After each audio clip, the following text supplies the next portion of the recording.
गुजरात दौरे के तीसरे दिन आज वाइब्रेंट गुजरात ग्लोबल समिट का उद्घाटन करेंगे पीएम मोदी। टॉप ग्लोबल कंपनियों के सीईओ के साथ करेंगे मीटिंग।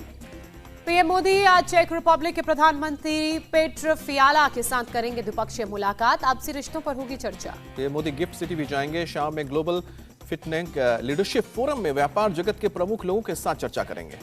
वाइब्रेंट गुजरात समिट 12 जनवरी तक चलेगा। 34 देश के गवर्नर, मंत्री और प्रतिनिधि करेंगे शिरकत। वाइब्रेंट गुजरात समिट में सबकी निगाह गुजरात के ऑटो सेक्टर पर होगी। टेस्ला के गुजरात में आने का हो सकता है ऐलान। वाइब्रेंट गुजरात ग्लोबल समिट में मुख्य अतिथि होंगे यूएई के राष्ट्रपति शेख मोहम्मद बिन जायद अल नहायान। अब से कुछ ही देर बाद 9:15 बजे 3 ग्रुप फोटोग्राफी से होगी शुरुआत।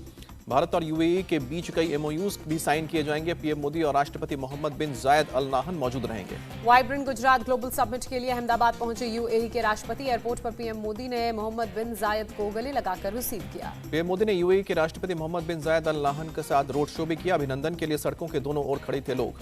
शिवसेना के 54 विधायकों की अयोग्यता पर आ जाएगा फैसला। विधानसभा के स्पीकर राहुल नार्वेकर सुनाएंगे फैसला। जून 2022 में शिवसेना में पड़ी बड़ी फूट के बाद से विधायकों का मामला पेंडिंग पड़ा हुआ है। तब एकनाथ शिंदे की बगावत से गिरी थी उद्धव सरकार।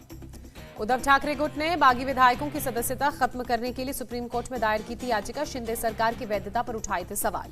बागी विधायकों के मामले में कुल 6 याचिकाएं दाखिल हैं। इन सभी याचिकाओं पर एक-एक कर अपना फैसला देंगे स्पीकर राहुल नार्वेकर। सीएम से मुलाकात को लेकर हो रहे विवाद पर बोले स्पीकर राहुल नार्वेकर। योजनाओं को लेकर खुले में मिलने गया, उसका सुनवाई से कोई लेना देना नहीं। पूर्व सीएम उद्धव ठाकरे ने स्पीकर के सीएम से मिलने पर उठाया सवाल। कहा कि यह वैसा ही है जैसे आरोपी से न्यायाधीश मिले। स्पीकर की सुनवाई को लेकर बोले सीएम शिंदे, अपात्रता को लेकर जो भी फैसला होगा वो मेरिट पर होना चाहिए। डिप्टी सीएम देवेंद्र फडणवीस ने कानूनी तौर पर फैसले की उम्मीद जताई। कहा कि हमें न्याय मिलने की पूरी उम्मीद। सरकार पहले भी स्थिर थी, आगे भी स्थिर रहेगी। स्पीकर के फैसले से पहले सुबह 10 बजे महाराष्ट्र कैबिनेट की बैठक होगी। स्पीकर के संभावित फैसले पर बैठक में हो सकती है चर्चा।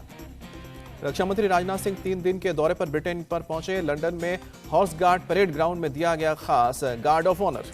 22 साल में भारतीय रक्षा मंत्री की पहली ब्रिटेन यात्रा। राजनाथ सिंह ने महात्मा गांधी को श्रद्धांजलि अर्पित की। अम्बेडकर संग्रहालय का भी दौरा किया। रक्षा मंत्री राजनाथ सिंह नेस्डेन मंदिर में पहुंचे। स्वामीनारायण परंपरागत तरीके से पूजा की। रक्षा मंत्री आज करेंगे पीएम ऋषि सुनक के साथ मुलाकात। सुरक्षा और औद्योगिक सहयोग के मुद्दों पर होगी चर्चा। कांग्रेस अध्यक्ष मल्लिकार्जुन खड़गे आज दिल्ली में पार्टी के राष्ट्रीय पदाधिकारी के साथ करेंगे अहम बैठक। 2024 चुनाव की रणनीति को लेकर चर्चा होगी। समाजवादी पार्टी अध्यक्ष अखिलेश यादव का पार्टी पदाधिकारियों के साथ बैठक आज भी जारी रहेगी। आज विधानसभा अध्यक्षों से मुलाकात का कार्यक्रम। सपा विधायकों की बैठक में अखिलेश यादव की नसीहत सूत्रों के मुताबिक सभी को मायावती का सम्मान करने को कहा।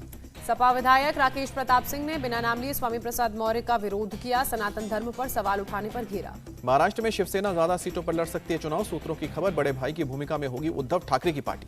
महाराष्ट्र से इंडी गठबंधन ज्यादा से ज्यादा सीटें जीतेगा। सीट शेयरिंग पर मीटिंग के बाद बोले संजय राउत। संजय राउत ने इंडी अलायंस में मतभेद से किया इनकार। कहा कि महाराष्ट्र की सभी सीटों पर बन गई है सहमति, बाद में जारी होगा आंकड़ा।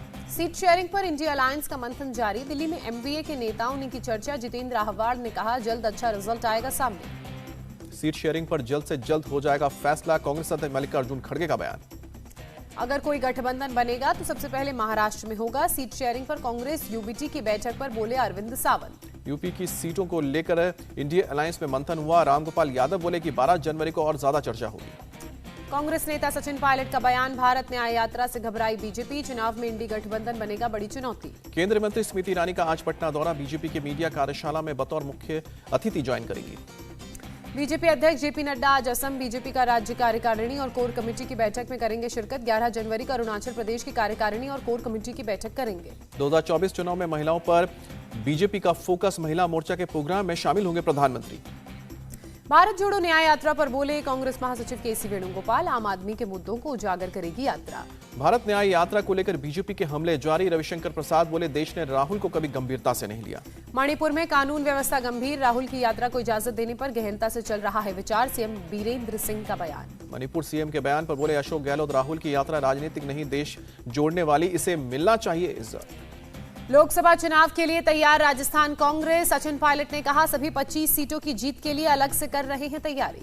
चंडीगढ़ में कांग्रेस नेताओं से प्रभारी देवेंद्र यादव ने बैठक की। इंडी अलायंस के तहत सीट शेयरिंग पर बातचीत की। नवजोत सिंह सिद्धू के बगावती तेवर, होशियारपुर रैली में बोले कार्यकर्ताओं के बिना कोई भी पार्टी जीरो है। 11-12 जनवरी को गोवा जाएंगे अरविंद केजरीवाल, लोकसभा चुनाव की तैयारियों का जायजा लेंगे। आज बरेली और शाहजहांपुर के दौरे पर रहेंगे उत्तर प्रदेश के मुख्यमंत्री योगी आदित्यनाथ। बरेली में हनुमान मूर्ति का करेंगे अनावरण। बरेली में एक इंडोर स्टेडियम का भी उद्घाटन करेंगे सीएम योगी। विकास परियोजनाओं का शिलान्यास, लोकार्पण के अलावा जनसभा को भी संबोधित करेंगे। मालदीव से जारी विवाद के बीच सरकार का बड़ा फैसला, लक्षद्वीप में नया एयरपोर्ट बनाने की तैयारी।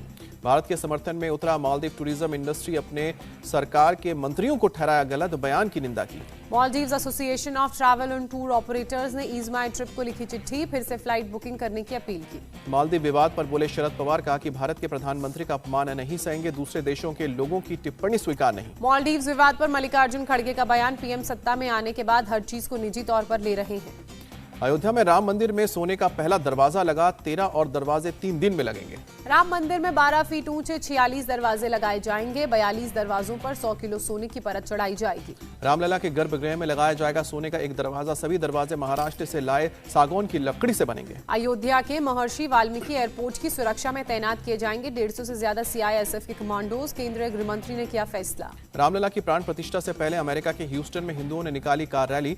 भगवा राम ध्वजा के साथ भारत और अमेरिका के झंडे कार पर लगाए। ह्यूस्टन के श्री मीनाक्षी मंदिर में श्री शरद अम्बा मंदिर तक निकाली रैली। 11 मंदिरों का हिंदुओं ने किया दर्शन। रैली में 216 से ज्यादा गाड़ियों का 5 किलोमीटर लंबा काफिला निकाला गया। 6 घंटे की रैली में तय किया गया कि 160 किलोमीटर का सफर। बीजेपी सांसद मनोज तिवारी आज दिल्ली में राम मंदिर पर अपने भजन को लॉन्च करेंगे। राम भक्तों को करेंगे भजन समर्पित। पीएम मोदी ने आज उस्मान मीर का राम भजन सोशल मीडिया पर शेयर किया। उस्मान मीर के भजन को बताया दिव्य अनुभूति। राम मंदिर निर्माण में लगे श्रमजीवियों से मिलेंगे प्रधानमंत्री मोदी। 22 जनवरी को प्राण प्रतिष्ठा के कार्यक्रम में जाने से पहले होगी मुलाकात। 22 जनवरी को यूपी के सभी स्कूल और कॉलेज बंद रहेंगे। प्राण प्रतिष्ठा के दिन नहीं बिकेगी शराब, योगी सरकार का आदेश। 14 जनवरी को अयोध्या में सीएम योगी करेंगे स्वच्छता अभियान की शुरुआत। कहा सफाई और सुरक्षा से कोई समझौता नहीं। लखनऊ में 22 जनवरी को बंद रहेंगी मीट की दुकानें। मीट विक्रेता संघ ने लिया फैसला।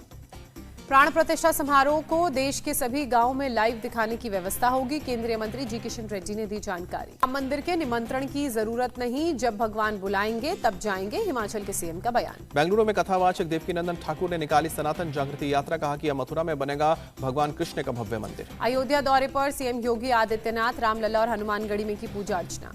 सीएम योगी ने राम मंदिर में प्राण प्रतिष्ठा से पहले तैयारियों का भी जायजा लिया। ऑफिसर्स के साथ मीटिंग भी की। मथुरा के बांके बिहारी मंदिर से अयोध्या जाएंगे उपहार। चांदी का शंख, बांसुरी और हार रामलला को किए जाएंगे भेंट। दिल्ली के गीता कॉलोनी में लगी 51 फीट ऊंची भगवान हनुमान की प्रतिमा 22 जनवरी को किया जाएगा अनावरण। कोलकाता में ईडी डायरेक्टर राहुल नवीन ने की हाई लेवल मीटिंग। कहा अधिकारियों पर नए हमले से डरने वाले नहीं।